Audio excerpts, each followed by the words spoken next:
In April 2024, a NASA aircraft crossed the white emptiness of northern Greenland. The mission was not searching for a military base. Its radar was testing new ways to measure the thickness of the ice sheet and map the bedrock buried more than a kilometer below. Then, a geometric pattern appeared inside the ice. Parallel lines, repeated structures, the remains of tunnels that should not have been there. The scientists had not discovered an unknown city. Its location was already documented, but the new radar revealed individual elements more clearly than ever before. Beneath at least 30 meters of accumulated snow and ice lay Camp Century, one of the strangest military experiments of the Cold War. The United States began building the camp in 1959, roughly 240 kilometers east of what is now Patuxent Space Base. Officially, it was an Arctic research station, a place to study construction, survival, transportation, and science in one of the most hostile environments on Earth. Engineers cut long trenches into the upper layer of the ice sheet, covered them with curved steel roofs, and buried them beneath snow. Inside were living quarters, laboratories, a hospital, communications rooms, workshops, and a chapel. A portable nuclear reactor supplied electricity and heat, allowing the Army to promote Camp Century as a technological triumph, a city operating beneath the ice. The scientific work was real. Researchers drilled an ice core nearly 1,400 meters deep. Its layers preserved a climate record extending back almost 100,000 years and helped transform our understanding of Earth's past. But science was only one layer of the story. Camp Century was also testing whether Greenland's ice could support something far larger, far more secret, and far more dangerous. Its name was Project Iceworm. At the height of the Cold War, American planners faced a terrifying problem. Fixed missile silos could be mapped. Once located, they could become targets in a Soviet first strike. Greenland seemed to offer a solution. From beneath its immense ice sheet, nuclear missiles could follow a short polar route toward the Soviet Union. If they moved through a hidden railway network, an enemy might know how many missiles existed, but not where each one was waiting. Project Iceworm envisioned a system almost beyond imagination. Approximately 4,000 kilometers of tunnels spread across an area comparable to the state of New York. Rail lines would connect thousands of possible firing positions. Around 600 nuclear-armed missiles, supported by dozens of launch control centers, could constantly change location beneath the surface. The proposed weapon was called Iceman, a shortened version of the Minuteman missile designed for the Arctic network. The complete system could have required thousands of personnel living and working inside the ice. Camp Century was not the finished missile base. It was the proof of concept. Its trenches tested construction methods. Its reactor tested remote power. Its railway experiments tested movement below the surface. Every ordinary operation answered a military question. Could an underground nuclear complex survive here?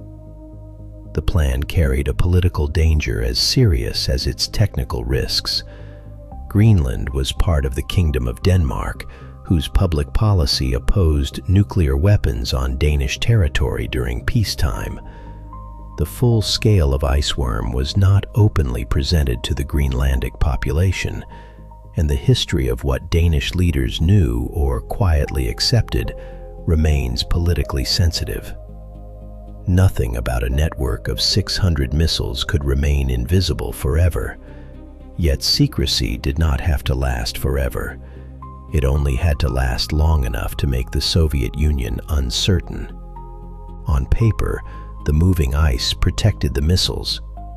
In reality, the ice was moving for a very different reason, and it was beginning to crush the city built inside it. An ice sheet looks permanent only when observed on a human timescale. Greenland's ice is a slow river, flowing under its own enormous weight. The tunnels of Camp Century had been cut into fern, compacted snow that had not yet become solid glacial ice. Almost immediately, the walls began to deform. Measurements made at the site later showed sections changing by tenths of a meter, and in some places, close to a meter, each year. Ceilings sank, floors rose, steel supports twisted under pressures the engineers had underestimated. The chamber holding the nuclear reactor required major adjustment just to remain usable. This was not a flaw that could be repaired once. The ice never stopped moving. Maintaining thousands of kilometers of tunnels would have demanded endless excavation inside a structure that was continually closing around itself. Project Iceworm was never constructed. The proposal was rejected before it reached operational deployment. Camp Century stopped continuous occupation after only a few years, continued seasonal work for a time, and was abandoned in 1967. The portable reactor was dismantled and removed. No arsenal of nuclear missiles was left beneath Greenland, but the base was not fully cleaned. The Army assumed that perpetual snowfall would bury everything indefinitely. Approximately 9,200 metric tons of physical material remained in the collapsing tunnels. Researchers later estimated around 200,000 liters of diesel fuel, polychlorinated biphenyls, known as PCBs, and at least 24 million liters of wastewater and sewage. Liquid associated with the reactor also left a radiological legacy, even though the reactor itself and its fuel were taken away. The logic was simple. The ice would preserve the abandoned camp forever, but the climate assumptions of the 1960s were not permanent either.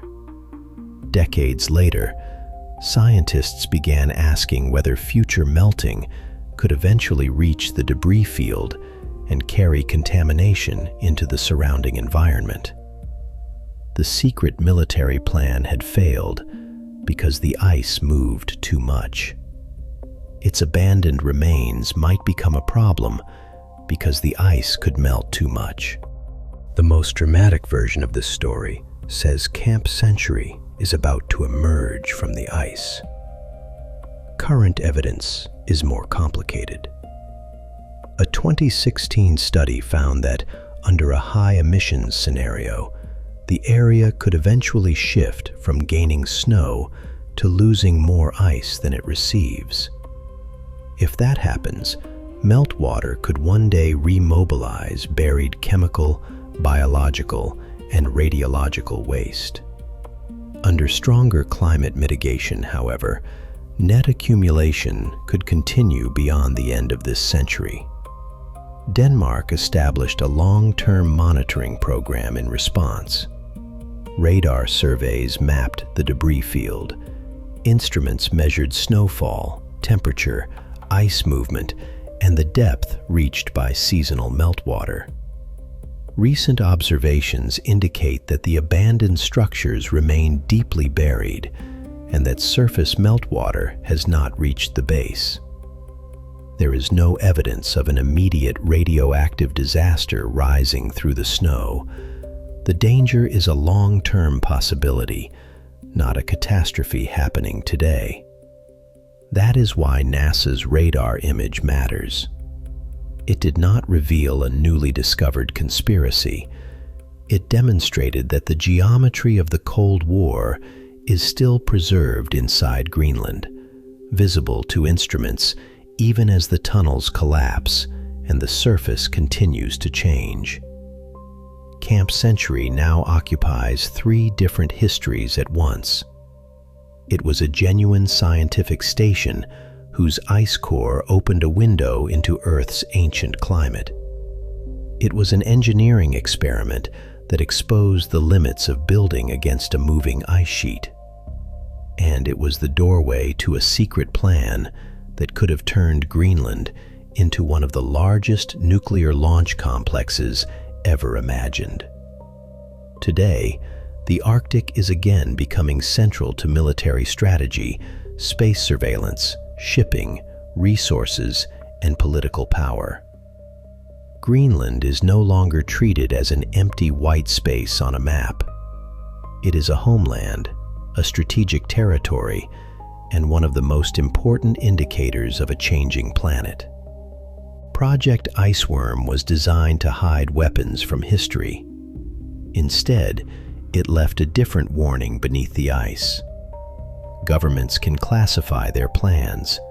Engineers can bury their machines. Entire cities can disappear below the surface, but the environment remembers what was placed inside it. And sometimes, the deepest secrets are not exposed by spies or declassified documents. They are revealed when the world around them begins to change. Thank you for watching. If this story made you see the world from a different perspective, subscribe to Silent Nature Mysteries. More mysteries are waiting to be discovered.